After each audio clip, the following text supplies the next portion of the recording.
No Brasil, a ignorância da população não é o acaso, é um projeto de governo. Porque quando a população toma ciência disso tudo, começa a se revoltar. Então, o Correio é ineficiente? Não, o Correio não é ineficiente, ele foi sucateado ao longo do tempo. SEDAI, no Rio de Janeiro, todos os anos ela dá lucro. No ano passado deu um lucro de 78 milhões de reais para o governo do Estado. Mas por que a SEDAI, então, não atua bem na área dos bairros? Porque não há investimento naquilo que deveria haver. Porque o Estado está mais interessado em tirar a lucratividade da SEDAI para tapar o rombo das contas públicas do que investir na área de saneamento básico. Então, é a gestão da companhia, não é exatamente a atuação do poder público. Vamos lá? Próxima. Questão de número 18, correto? Poucos países apresentam características tão diversas quanto o Brasil. Tal diversidade comprova-se pelas mais variadas composições de paisagens, pelas diferentes culturas e pela variada miscigenação de etnias. Então, vamos lá. Considerando a diversidade, a região centro-oeste foi palco de grandes transformações territoriais. O que houve? O avanço da fronteira agropecuária na década de 1970, no modelo do agronegócio, uma agricultura e pecuária altamente tecnificada, voltada para a exportação. Tríade, soja, milho e algodão. Nas últimas 4 décadas, alavancadas em especial pelo agronegócio. Alternativa correta. Alternativa verdadeira. Questão de número 19. Questão 19 diz assim: o mapa abaixo representa a divisão regional do território brasileiro proposta pelo IBGE. Essa divisão alterou a composição e os limites políticos da região norte, uma vez que... Então, vamos lá. Ele traz o mapa, tudo bem? E aí, a pergunta se refere lá, essa divisão alterou a composição e os limites políticos da região norte, uma vez que, afirmativa, fragmentou territorialmente o estado de Goiás, criando o estado do Tocantins, que passou a compor a região norte. Tocantins compõe a região norte, a partir da Constituinte de 88, é um dos mais novos estados brasileiros, com a separação do norte de Goiás para a criação do novo estado. Estado do Tocantins, Palmas é uma capital planejada, como fora Brasília. Alternativa verdadeira. Perfeito? Próxima questão. Questão 20, perdão. Questão 20 diz assim: nas últimas décadas, as migrações tornaram-se mais intensas no território brasileiro, sendo frequente as levas migratórias de trabalhadores do campo em direção às áreas urbanas. Julgue o item. Trata-se da migração conhecida como êxodo rural. Verdadeiro. Não tem nem que pensar, né? Falamos isso hoje. Questão 21. Questão 21 diz assim: com referência ao espaço geográfico brasileiro, julgue o próximo item. E aí vem lá a pergunta. Na cidade, centros de controle e gestão do território, as empresas industriais definem sua estratégia de localização considerando as regiões com maior densidade técnica, científica e informacional, que lhes permitem maior capacidade no território e reprodução do capital, além da potencialidade da mão de obra qualificada e das proximidades estratégicas de grandes centros consumidores. Então, o que a gente sabe, né? Que a cidade, ela subordina o campo. Num período longo de tempo, que vai de 1930 até 1980, né? Perdão, de 1500 a 1930, de 1500 a 1930, você tinha o campo comandando a cidade. Lembra lá, né, da República Velha, né, no período que vai lá do processo de declaração da República em 1891 até 1930, onde você tinha a famosa política café com leite. Ora, o representante da cafeicultura paulista comandava o Brasil, ora da pecuária leiteira de Minas. Isso vai se fragmentar com a chegada de Vargas ao poder. Vargas, na verdade, faz parte de um golpe de Estado, que foi a Revolução de 30, né? Que impediu a posse do presidente eleito e vai colocar Vargas provisoriamente no governo de 30 a 34. Depois você tem um governo constitucional com Vargas de novo, de 34 até 37, e depois Vargas se torna um ditador de 37 a 45 no Estado Novo. Comandou o Brasil 15 anos. Mas Vargas muda o Brasil.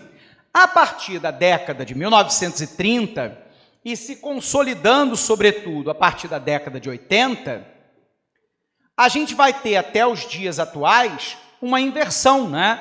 É a cidade que passa a comandar o campo, porque é na cidade que está o capital produtivo para a compra de máquina, equipamento, ferramenta, instalação no campo, é na cidade que se desenvolve a pesquisa agropecuária, é na cidade que estão os consumidores, é na cidade que está a fonte do poder político que faz a decisão das políticas públicas agrárias no Brasil. A cidade virou local de comando e controle, tudo bem? Então, na cidade, centro de controle e gestão do território, as empresas industriais definem suas estratégias de localização, considerando as regiões com densidade técnica, portos, aeroportos, estradas, armazéns, ferrovias, centrais elétricas, telecomunicação, científica e informacional, que lhe possibilite capilaridade no território, colocar o seu produto em qualquer lugar do país. Por que a fábrica da Nestlé foi para Três Rios? Está do lado da BR-040. Por que a fábrica da Hyundai foi para Jundiaí? Porque está na região metropolitana de São Paulo, descoando a produção para o Porto de Santos. E na reprodução do capital, além da potencialidade de obter mão de obra mais qualificada e proximidade estratégica com o centro consumidor. Verdadeiro. Perfeito? Toda a indústria está buscando isso? Não. A de baixa tecnologia está se desconcentrando. Questão 22. Questão 22 pergunta assim: o crescimento do agronegócio significa a modernização da agricultura, a interdependência entre os setores da economia, mudanças estruturais nas estruturas espaciais e amplas oportunidades de investimento de capital. Com relação ao agronegócio no Brasil, julgue a afirmativa. Nas adjacências, ou seja, no entorno da área agrícola modernizada, as cidades passaram a ser o local que atende à crescente demanda por produto e serviço, tais como implementos agrícolas, centros de pesquisa em biotecnologia e serviço especializado em genética agrícola. Olha para cá, pessoal. Nós temos algo no Brasil muito interessante que surge a partir dos anos 90, que nós chamamos em geografia de CAI. O CAI é o chamado Complexo Agroindustrial. O complexo agroindustrial ele envolve atividades a montante, que significa antes da produção, e atividades a jusante, que significa depois da produção. Tudo bem? Então, eu tenho lá no meio do caminho a produção agropecuária. Só que o setor agropecuário, tudo bem, ele é apenas parte do complexo. Quando a gente fala da economia agropecuária brasileira, ela é muito maior do que simplesmente plantar soja, milho, algodão ou criar gado. Ela envolve uma série de atividades a montante. O que é isso? Que ocorre antes da produção.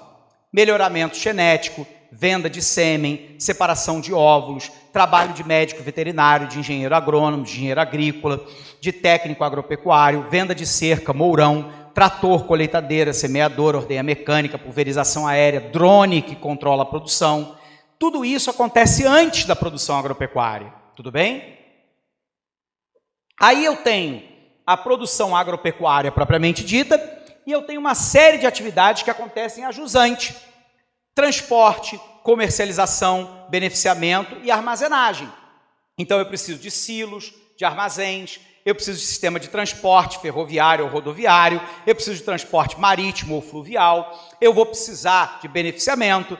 Então a carne comprada pela Sadia vai virar um hambúrguer, vai virar um nugget, isso é beneficiamento de carne. Eu tenho a produção de soja, que vai virar óleo de soja, que vai virar margarina, né, que vai virar parte dos insumos do requeijão, e por aí vai. Então eu tenho um complexo que é muito maior.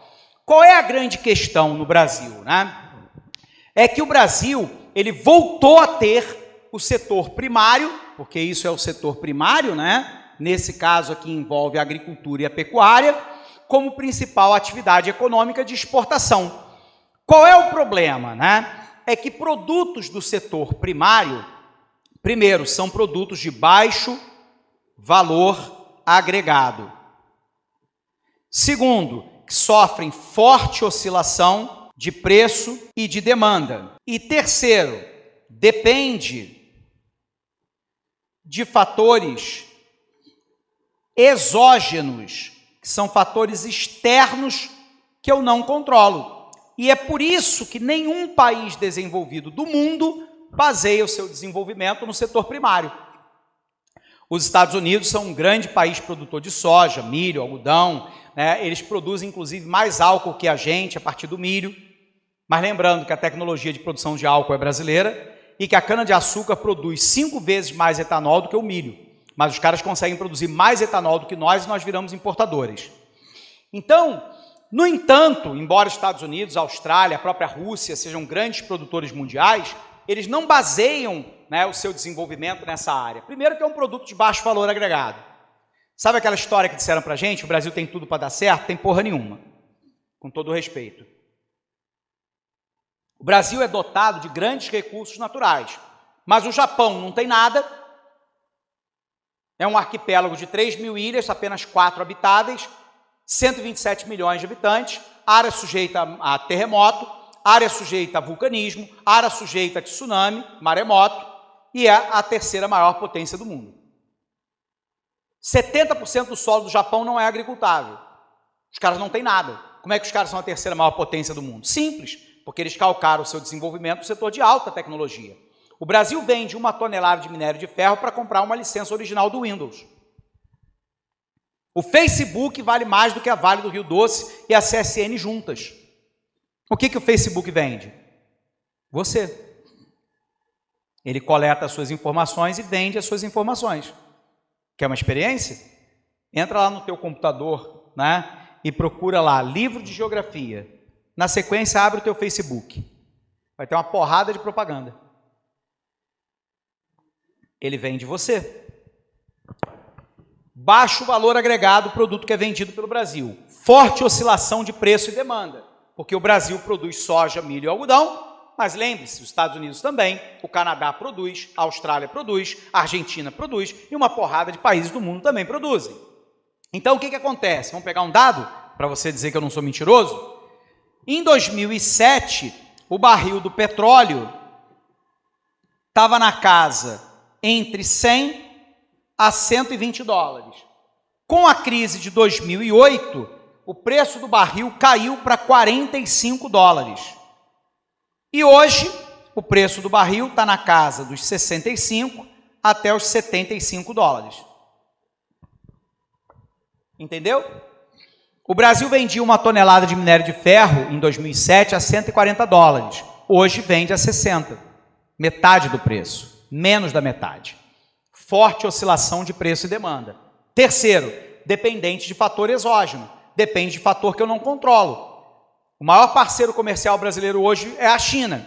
A China desacelerou a sua economia, resultado, a potencialidade de exportação também diminuiu. Os Estados Unidos entrou em crise em 2008, o coronavírus, a Europa, né, com política protecionista, tudo isso afeta o mercado brasileiro. Por isso que nenhum país desenvolvido do mundo se baseia nisso aqui. Mas o Brasil insiste no erro. Tudo bem? Tem um economista chamado Paulo Gala, da FGV de São Paulo, que ele lançou um livro agora chamado Brasil, o país que não aprende. A gente não aprende, a gente continua achando, né, é atribuído a Einstein, aquela frase famosa, né, que é o sinônimo de loucura quando você faz a mesma coisa esperando um resultado diferente. Né, você está sempre fazendo a mesma coisa, está vendo que dá errado, mas insiste em fazer. Então vamos lá.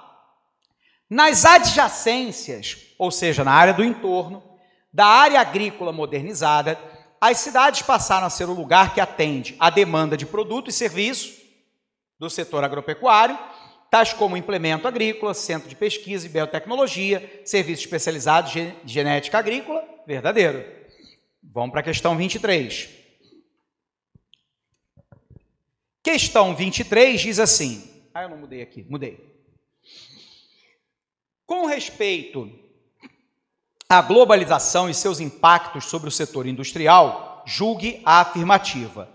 A industrialização chinesa representa um desafio para o Brasil, porque a China está deixando de importar produto industrial brasileiro e deve se tornar um competidor internacional na indústria automobilística e em outros setores importantes para o Brasil. Alternativa verdadeira. A China tem uma estratégia.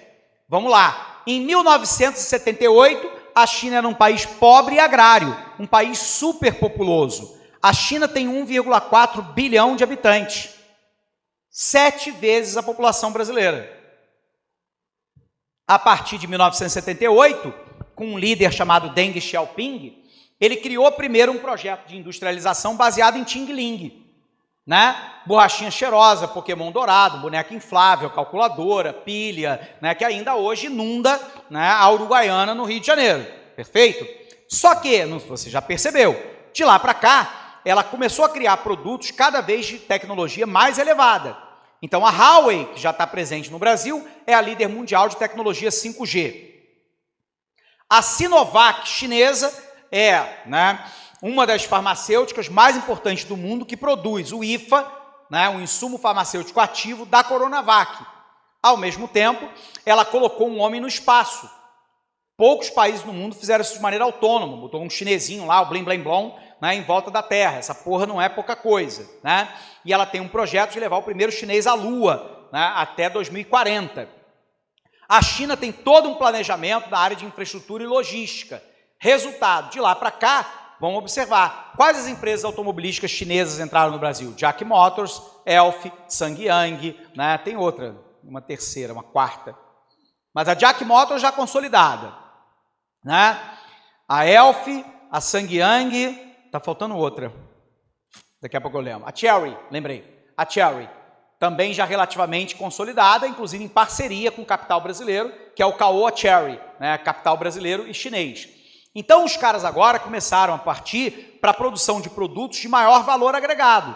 Então, a China compra o que quer e vende para o Brasil produto industrializado. Qual é o problema? Produto industrializado é o inverso de produto primário. É produto de alto valor agregado, com menor oscilação de preço e demanda, e aonde a China consegue impor um preço ao mercado. E o Brasil? O Brasil está aqui. Não sei fazendo o quê, né? Pensando como é que a gente soluciona o problema. No Brasil, quando a gente não quer solucionar um problema, eu aprendi isso como funcionário público, né? No Exército, eu passei vários anos no Exército também, aprendi isso lá, né? Quando você não quer solucionar uma coisa, você cria uma comissão que vai criar uma subcomissão que vai criar um grupo de trabalho para montar um parecer. Tudo bem? É assim. No Exército, a gente tinha reunião de oficial que a gente chamava de repom, que era reunião para porra nenhuma. O coronel chamava todos os oficiais, fazia reunião, todo mundo dava a sua opinião, no final ele decidia o que ia fazer. Era repom. Questão 24. Julgue a afirmativa correta com relação ao agronegócio e à formação de cidades no Brasil. A participação de grande número de trabalhadores na produção de soja e milho atrai serviço urbano e favorecem a formação de cidades. Primeiro, a participação de grande número de trabalhadores na produção de soja e milho. Já está errado. Soja e milho é monocultura voltada para exportação dentro do modelo do agronegócio com alto nível de tecnificação. Trator, colheitadeira, semeadora que dispensa mão de obra. A gente vive no campo brasileiro o que a gente chama de desemprego estrutural. O que é o desemprego estrutural? É aquele que não tem volta. O cara que trabalhava no cabo da enxada, fazendo a colheita e o plantio, que foi substituído pelo trator e pela colheitadeira, ele não alcança o seu emprego jamais. Aí a galera às vezes fala assim, mas está criando emprego especializado. Claro, engenheiro agrônomo, engenheiro agrícola, médico veterinário, técnico agropecuário, mas a quantidade de empregos que está sendo gerada é muito menor do que o número de empregos que estão sendo cortados. E mais, o trabalhador que está sendo cortado no seu emprego, ele não tem qualificação para virar engenheiro agrônomo da noite para o dia.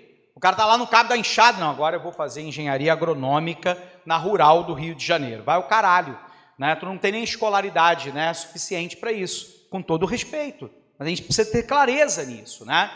Ele não tem escolarização. Então, das duas, uma. Ou ele vai engrossar a fileira dos trabalhadores sem terra, dos movimentos sociais, ou ele vai migrar para a cidade. Se ele migra para a cidade, ele pressiona a infraestrutura urbana. Ele não é culpado, mas ele pressiona a segurança pública, a moradia, o saneamento básico, né, o sistema de escola, a educação e por aí vai. Pressiona a porra toda. Tudo bem? Vamos lá, próxima questão, 25. Questão 25 diz assim: o Brasil desmata uma área de 20 mil quilômetros quadrados.